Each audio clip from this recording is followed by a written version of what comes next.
Hello and welcome to the Gardens and Graveyard channel. My name is Charisma and today we're hanging out in the studio and I wanted to talk to you all about a very hot topic in the gardening world going on right now, and that is all about the USDA zones. And if you are a gardener, you probably have already heard this. It came out last week and everyone seems to be talking about it. I am jumping on the bandwagon. I'm talking about it as well because I think it's important to be educated in the way that we see our gardens and the way that the world sees our gardens. So if you're not familiar, the USDA zone map indicates in the United States that it tells us what our first and last frost date is for our area that we garden in.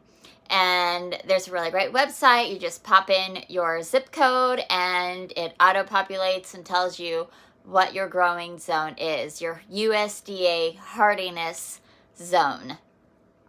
And that's all it does. It only tells you what your first and last frost date is, average over 10 years. So every 10 years they update the map, and over the last several updates, everybody's sort of just maintained their zone. I think not last update, but the update before that, a lot of people got changed. And this current update, a whole lot of people got changed. Basically, the whole middle of the United States bumped up. And some other people got bumped as well. Almost everyone is getting half a zone higher than they were before. So I was gardening in a hardiness zone 9A on the Oregon coast, and now I am gardening in zone 9B. That's great to know because we want to know when we're going to get a frost. We want to know when the potential of our plants will be touched by frost and killed off if you have a killing frost, or, just suffer because it's just too darn cold. And it just gives you a guideline. It also gives you the guideline in the springtime. Oh, this is my last frost. I can expect to start planting my seedlings out, start, thinking about my warmer weather crops that I could put out after my last frost. So they're great guidelines. So not discounting the hardiness zone whatsoever. However, I do want to say that it's not the map you want to look at. It's not what you want to know the most about. It's good, but I don't think it warrants even being on a tag. Like, when you look at your plant tags, it'll say zones, 3 to 5. That's a really short zone. Or it'll say zones 5 to 10 or 5 to 9. That's pretty common. And all that's telling you is if you're in a zone 7, A or B, and your plant is hardy to zone 5, you know for sure that plant will survive over winter in your garden. If you're in a zone 7 and the plant is hardy to zone 7, then you can know that it might be a little bit tender for you, maybe. Now I'm in a zone 9, and if it tops out at zone 7, then what I'm going to want to do is take a look and see if it wants to be cold. If it's a plant that needs a cold period, if it needs some snow. Peonies are a great example. For me, peonies don't perform that well, but I got a really good tip that I did not implement last year, but I want to try this year, is throw some ice on my peony throughout the winter. So after my average frost date comes and goes, I'll just throw a bag of ice or half a bag of ice on my peonies every couple of weeks or every week maybe, and see if that gives it enough coldness, like in December, January, early February, and then back off and let the peony wake up and come alive, and see if that helps it, because I just don't get blooms on my peonies consistently. So I'd like to see if that's what the problem is. I'm just not cold enough. Same deal with our tulips. I know that in my climate, I don't get cold enough. So I put my tulip bulbs in the refrigerator so that it gets some cold period for a few weeks, and then I pull them out and I plant them in the fall, and they've had a cold stratification and they're able to bloom the next spring. However, if I just go and put them straight into the ground and they never get that blanket of snow, they might not get cold enough and they might not perform as well. Getting bumped up half a zone, it helps to know, because now instead of my first frost date being I think it was the first week in December. It was like December 4th, and now it's December 9th. So I have an extra week of planting that I can potentially use. I don't actually get frozen here, so long as I can get out in the garden comfortably and plant, I do. We don't really ever get a killing frost, so I just have to sort of make that up as I go in that regards. There are other kinds of maps that you can look at. The American Horticulture Society designed a heat zone map in 2015. They did not keep up on it. They have not continued doing research on it. So it is outdated, and you can't plug in your zip code or do anything specific, but you can take a look at the map and kind of get a general idea.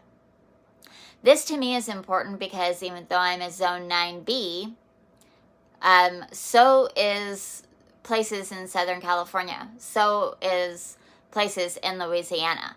Well, we don't have the same climates, so it's silly for me to look at gardens in California and expect to grow a desert plant when I'm super wet and I'm half a mile off the ocean on the Oregon coast. So I have this maritime climate. I get winds and salt and just overall coolness, lots of overcast days. So in the heat zone map, I could see that on average, my area does not get more than 1 week of temperatures above 80 degrees. Whereas a YouTuber that I follow, Janie, on Dig, Plant, Water, Repeat, she's a great YouTuber. She gardens in California, in Northern California, and she is also in a 9B, but she gets a week, sometimes more, of triple digits solid. And like 90 degrees is like all summer long, right? And I don't hardly ever get to 90 degrees. I mean, if I get a 90-degree day, that's insane. As a matter of fact, I was just talking to my dad last night, and he installed an air conditioner in his home for the first time in 110 years. His home is 110 years old, and he installed an air conditioner in it this summer because it's getting too hot. Not because anything changed in the home. We didn't cut down any trees around it or anything like that. It's just the ambient temperature of our climate is rising. So I wanted to point that out. We're all talking about USDA zones, but they are not, that is not the bookmark you need. There's another map that you can reference, and that is the Sunset Zone map. The only problem with the Sunset Zone map is it's exclusive to the Pacific Northwest and Western United States. It is based out of California. It does go down to Arizona. I think it hits, goes over the Cascades. I think it goes into Colorado and Idaho a little bit. I don't even know if it covers the whole state. It definitely covers Washington, Oregon, and California, and Arizona. I'm not sure if it covers even all of Arizona. I don't think it covers Nevada at all. So the problem with that is, it's really specific to that area of the United States. You can look at it though. I'm putting the links to all these different maps in the description below so you can do your own research. But you can look at the sunset zones, and what they do is you can look it up region specific, like I'm Central Oregon Coast. It does kind of talk about that. But it also talks about, like, if you are in a mountainous area that gets so many inches of rain and so many days of hot weather, then you're considered this zone. There's several zones along the coast, so I had to niche down. The map shows that I'm a zone 5. But I was thinking maybe I'm in a zone 17, so I had to do a little bit more research, and the only thing that bumps me out of a 17 is I don't consistently get socked in with fog where I live. But 3 miles away, my dad's girlfriend lives a little bit closer to the ocean, and she gets consistent fog all summer long. That affects her climate. That affects her microclimate in her garden. So these are all things that we have to take into consideration as we're looking at the USDA hardiness zone. Because you figure someone who lives in a very wet, cold, rainy, mild temperate climate can be the same zone, meaning that they don't get a frost until the first week of December, as someone who is in Arizona who's just straight up desert, right? Sand, no evergreen coverage, like I'm surrounded by evergreens, right? Just blank canvas, desert area, gets really hot all summer long, and then gets a blanket of snow, but not till the 1st of December. So we have the same frost dates, but completely different growing climates. So please take that into consideration as people are talking about the USDA hardiness zones, because it barely means anything, in my opinion. I just don't see, it does help us determine when we might plan around our frost dates, but everything else to consider when you're working in your garden, the soil, the sun, the heat, not just sun, Alaska only gets so many hours of sun or something, but how hot is the sun in your garden, the cloud coverage, the rain, how many inches of rain you get. All of these things need to be taken into consideration. For example, I have a lot of rain, and that causes my pH to be really acidic. Whereas somebody on the eastern side of Oregon, the same state that I'm living in, they have really alkaline soil. So just because I live in Oregon, or just because I live on the coast, or just because I live, where it rains, it's not any one component of these environmental elements that make your garden. It's the combination of all of them.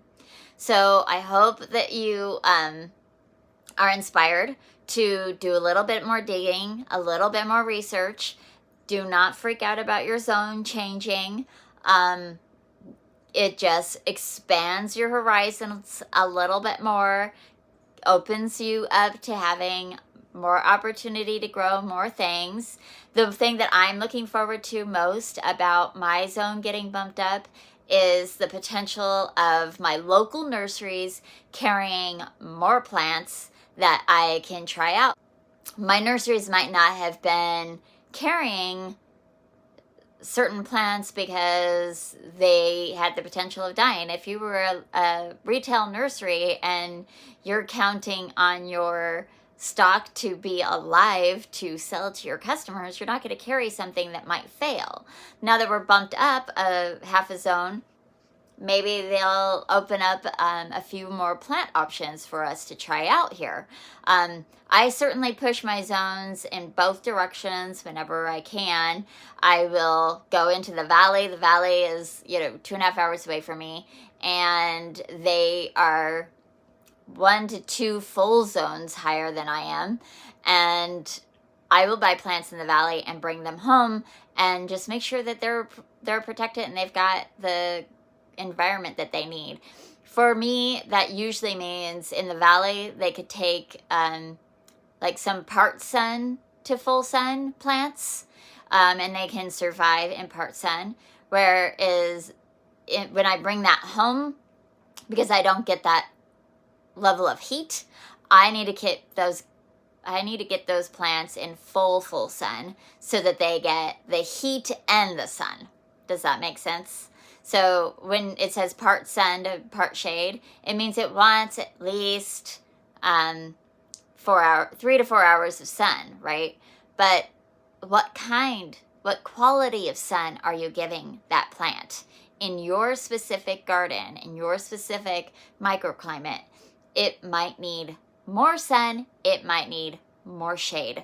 So it's always a learning curve. It's a big science experiment. It's so much fun to play with plants, try them out, let them die, let them live. I don't baby any of my plants. I'm not going to go out there and water my plants multiple times a day. I'm not going to go out there with like special greenhouse blankets or anything like that to make sure that these plants live. I don't have that kind of time or patience. But if you've all been watching my channel and you have seen my garden tours, and if you haven't, you're new to my channel, please go back, watch a few garden tours, and you can see that my plant selection is quite large, and I don't shy away from pushing the zone higher or lower. I just have to find the right microclimate in my garden. Now, I am blessed that I am working in a garden that's a zone 9B now. Whereas if you were a zone 3 or 4, it might be a little bit more challenging because your frost date comes so much earlier than mine, which means you have less time to get those plants started growing and blooming or fruiting. But it also might mean that you get a lot hotter temperatures in the summer and you might be able to grow tomatoes, whereas I need a greenhouse to grow tomatoes because I don't get hot enough. So just keep that in mind. Keep your own personal garden in mind, and don't say, oh, I can't grow that because the tag says this zone or that zone. And especially don't worry about it if your zone has been pushed. And I would love to hear in the comments below if your zone has been pushed forward or backwards. I bet if you were a zone 8 and you got jumped to a 9, that's going to be really interesting to like wrap your head around. I feel like going from an A to a B doesn't feel like it's a 5 degree difference. That's A to B is a 5 degree difference no matter what zone you're in. It's not much. So, yeah, my garden's not going to change. I'm not going to change how I garden. But I did want to address the big hot topic of gardening today, and I hope that you are celebrating your life today and every day. And we will see you in the next video.